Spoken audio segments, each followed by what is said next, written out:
Vamos lá, que a convidada de hoje é a Tariana Rocha. Ela é psicanalista, terapeuta e autora do livro Família Narcisista. Entenda o impacto e cure-se. Tudo bem, Tariana? Obrigado pela presença aqui. Oi, tudo bem? Muito obrigada pelo convite. É muito bom poder falar desse assunto em qualquer lugar.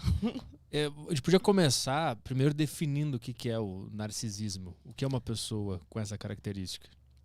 Tá, ao longo da história da psicologia, narcisismo significou diferentes coisas, mas o que eu quero focar especificamente é no transtorno de personalidade narcisista. Tá. Um transtorno de personalidade é diferente de uma doença mental, porque uma doença mental você pode tratar. Então, por exemplo, digamos que você perde seu pai. Você pode entrar em depressão porque pode ser uma resposta natural. Mas essa depressão, você não quer dizer que você vai ficar deprimido pro resto da vida. É um impacto momentâneo a algo que te aconteceu, algo traumático. Então você pode tratar, você pode melhorar e superar essa depressão. E é assim que funciona a doença mental.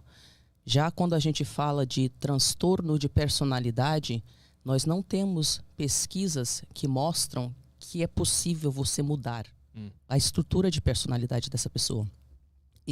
Ou seja, é muito mais grave do que uma doença mental.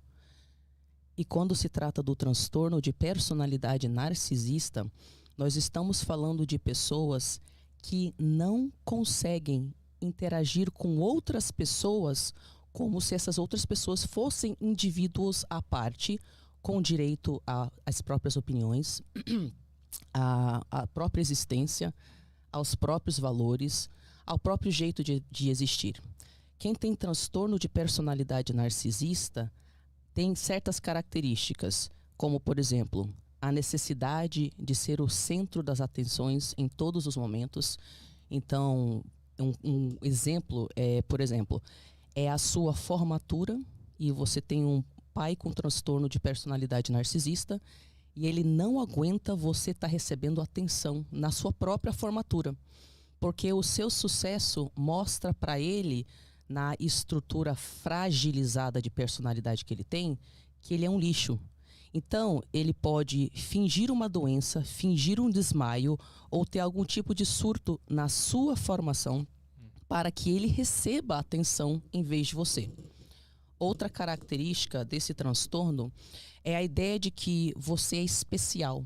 Então, você tem uma constante sensação de que você é superior às pessoas, que na verdade muitas vezes vem como uma compensação a uma constante impressão de que você é inferior a todo mundo.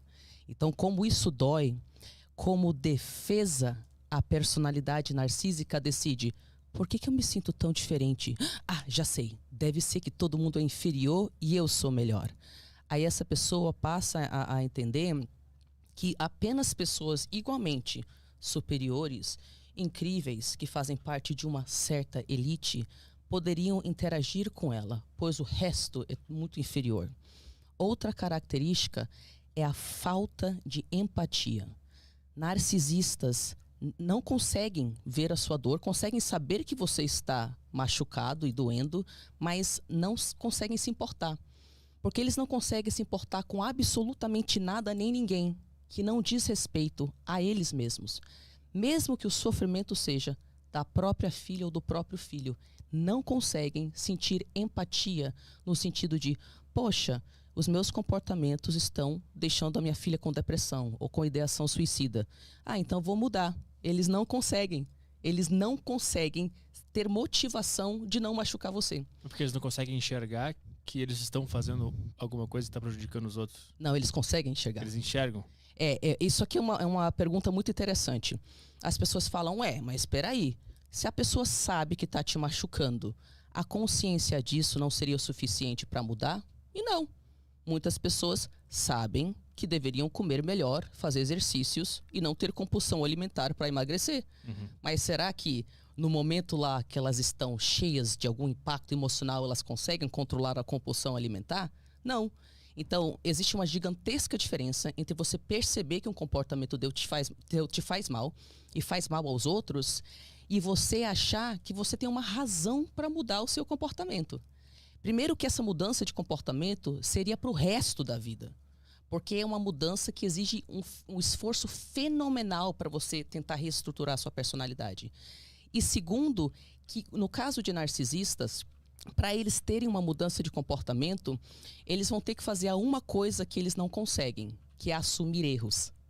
Se o narcisista, no fundo, se sente inadequado e como compensação a essa profunda sensação de inferioridade, ele tem que fingir que ele é grandioso, que ele tem todas as respostas, que ele está sempre certo, que são os outros que erram, que ele sempre sabe a solução. E que, mesmo que você pegue ele fazendo algo de errado, ele é mentiroso patológico.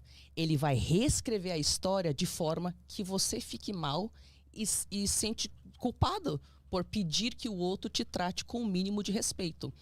Narcisistas não conseguem mudar um comportamento porque eles não têm motivação. E eles não conseguem entrar em contato com a humilhação, a vergonha e a culpa de perceber que ao longo das décadas de vida deles, eles destruíram inúmeros relacionamentos. É muito pesado. Quando uma pessoa descobre que tem transtorno de personalidade narcisista, ela quer fazer de tudo para não enxergar isso. Até porque você não acha nenhuma informação positiva na internet sobre o tratamento desse transtorno. Então, mesmo que você seja diagnosticado, você não vai achar terapeutas que lidam com você. Você entendeu? Porque não, agora, hoje em dia, o conselho oficial de terapeutas, se você lida com um narcisista, é cortar contato. Então, você imagina como é que é pesado você ser narcisista também, ver esse tipo de informação na internet e você não acha em lugar nenhum um pouco de informação que diz que você pode melhorar, porque não tem pesquisa que mostra que eles possam.